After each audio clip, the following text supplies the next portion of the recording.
Hi అండి. Good morning. అందరూ బాగున్నారనుకుంటున్నాను. ఇంకా బాగుండాలని మనస్ఫూర్తిగా కోరుకుంటూ వెల్కమ్ టు మై ఛానల్. నేను మీ కావ్య డైలీ డైరీస్. ఈరోజైతే ఒక మంచి మార్నింగ్ బ్లాగ్తో అయితే మేము ముందుకు వచ్చేసానండి. ఇది వచ్చేసి శుక్రవారం లాగనమాట. శ్రావణ మాసం స్టార్ట్ అయిపోయింది కదా. ఫస్ట్ శుక్రవారం అందరూ ఎలా పూజ చేసుకున్నారు? నేనైతే చాలా సింపుల్గా ఈజీగా చేసేసుకున్నానండి. ఈ వ్లాగ్లో వచ్చేసి నేను శుక్రవారం చేసుకున్న పూజ రొటీన్, ఇంకా డే రొటీన్, ఇంకా క్యారేజ్ ఏం పెట్టానో అనేది అంతా చూపిస్తాను. వీడియో అక్కడ స్కిప్ చేయకుండా లాస్ట్ వరకు వీడియో చూడండి. కొత్తగా ఎవరైనా వీడియో చూస్తున్నారా? అయితే మీకు కనుక కంటెంట్ నచ్చితే లైక్ చేసి వీడియో చూడడం స్టార్ట్ చేసేయండి. మీ ఫ్రెండ్ అండ్ ఫ్యామిలీకి కూడా షేర్ చేసుకోండి. ఇక్కడ వచ్చేసి నేనైతే ప్రతి శుక్రవారం చెప్తూనే ఉంటాను కదండి, థర్స్డే రోజు క్లీనింగ్ అంతా కంప్లీట్ చేసేసుకుంటానని. ఈరోజు అయితే కొంచెం ఎర్లీగానే లేచాను. ఇంకా నార్మల్గా హాల్ ఇంకా మాప్ పెట్టేసుకొని నార్మల్గా డస్టింగ్ కూడా చేసేసుకున్న తర్వాత ఫ్రెష్ అయిపోయి వచ్చేసిన తర్వాత ఇక్కడ వచ్చేసి పసుపు రాసుకుంటున్నాను. ముందుగా మనం ఏదైనా శుక్రవారం నాడు పూజ చేసే ముందు గడపతో స్టార్ట్ చేస్తే చాలా మంచిదంట, శుభం కలుగుతుంది అంటూ ఉంటారు. ఆ విధంగానే నేనైతే ఈరోజు ఫస్ట్గా గడప పూజతో అయితే డే అనేది స్టార్ట్ చేస్తున్నాను. గడప ఎప్పుడైతే మనం పసుపు రాస్తామో అసలు చిన్న వైట్ కూడా కనిపించకుండా నిండుగా రాసుకోవాలంటూ ఉంటారు. రాయకపోయినా పర్వాలేదు, కానీ ఇలాగా అక్కడక్కడ నార్మల్గా టచ్ చేసినట్టు కాకుండా నిండుగా కనిపిస్తే గౌరీదేవికి చాలా ఇష్టం అన్నమాట. పసుపు మెయిన్గా మనకి యాంటీబయాటిక్గా పనిచేస్తుంది. ఏమైనా క్రిములు అలాంటివి రాకుండా మనల్ని కాపాడుతుందని చెప్పేసి పసుపుని వాడుతూ ఉంటాము. గుమ్మానికి మెయిన్గా వాడితే ఏమైనా క్రిమికీటకాలు మన ఇంట్లోకి రాకుండా మనల్ని ప్రొటెక్ట్ చేస్తుంది అని చెప్పేసి మెయిన్గా గుమ్మానికి రాస్తామన్నమాట. ఇంక ఇక్కడ వచ్చేసి పసుపు అయితే రాసేసాను కదా, కుంకుమ బట్టలు కూడా పెట్టేస్తున్నాను. చూస్తున్నారా, పసుపు రాసిన తర్వాత కుంకుమ బట్టలు పెడుతుంటే ఎంత కళ వచ్చేస్తుందో.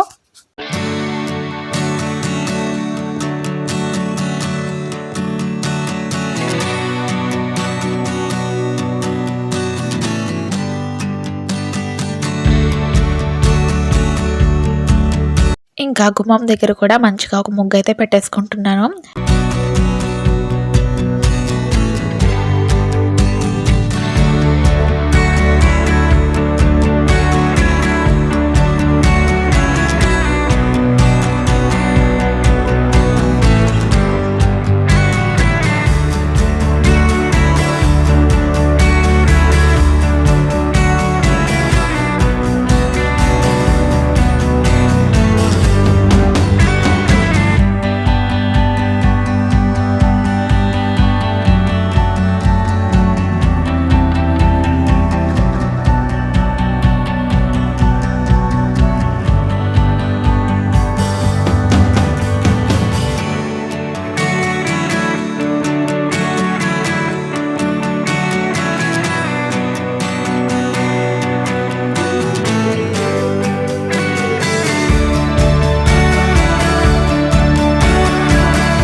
ఇంకా ముగ్గది కంప్లీట్ అయిపోయాక ఇప్పుడు డైలీ రొటీన్ అంటే క్యారేజ్, టిఫిన్, ఇంకా పూజకు కావాల్సినవన్నీ రెడీ చేసుకోవాలన్నమాట.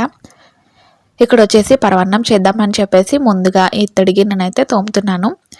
ముందుగానే తోమి పెట్టేసుకున్నాను. ఒకసారి అయితే నార్మల్గా వాటర్తో అలా వాష్ చేస్తున్నాను అనమాట.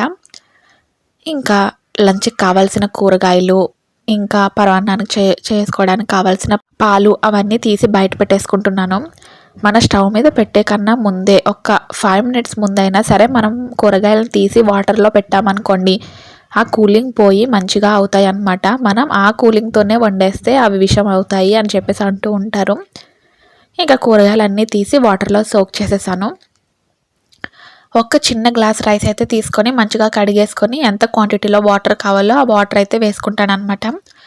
ముందుగా నేనైతే పరవన్నం పాలతో పొంగించానండి. ఎప్పుడైనా స్పెషల్ డేస్లప్పుడు పాలు పొంగించాలి అన్న టైంలో అయితే పాలతో ఉడికిస్తాను. లేకపోతే ఇలా నార్మల్గా రైస్ అయితే మామూలుగా వాటర్తో ఉడికించుకొని తర్వాత ఎంత క్వాంటిటీలో పాలు కావాలో అంత క్వాంటిటీలో పాలు అనేవి వేసుకుంటాను. ఇక్కడ చూస్తున్నారా, ఒక పక్కన పరవాన్నము, ఇంకొక పక్కనేమో పచ్చడి. ఈరోజు వచ్చేసి మా హస్బెండ్ క్యారేజ్లోకి అయితే సొరకాయ పచ్చడి అయితే చేస్తున్నాను. ముందుగా సొరకాయ కట్ చేసేసుకొని పచ్చిమిరపకాయలు ఆ రెండు కలిపి మనం ఆయిల్లో ఫ్రై చేసుకోవాలన్నమాట. ఆయిల్ కొంచెం ఫ్రై అయ్యాక సొరకాయ ముక్కలు ఇంకా పచ్చిమిరపకాయలు వేసేసుకోవాలి. ఇంకా కొత్తిమీర టమాటా కట్ చేసుకుని పెట్టేసుకున్నాను. అవైతే మంచిగా మగ్గిపోయాక టమాటా కూడా వేసేసుకోవాలి. టమాటా కూడా మగ్గిపోయాక ఇక్కడ వచ్చేసి కొత్తిమీర వేసేస్తున్నాను. ఇంకా పరమాన్నానికి కావాల్సిన బెల్లం కూడా తురిమేసుకుంటున్నాను. నేనైతే బెల్లంతో పాటు కొంచెం పంచదార వేస్తే టేస్ట్ అయితే బాగుంటుంది అని చెప్పేసి నా పర్సనల్ ఫీలింగ్ అనమాట. అంటే మనం ఒక గ్లాస్ క్వాంటిటీలో రైస్ తీసుకున్నాం అనుకోండి, దానికి 1 కన్నా ఎక్కువ బెల్లం వేస్తాం కదా. అదే ఒక క్వాంటిటీ బెల్లం, కొంచెం ఎక్కువ క్వాంటిటీలో పంచదార తీసుకుంటానమాట.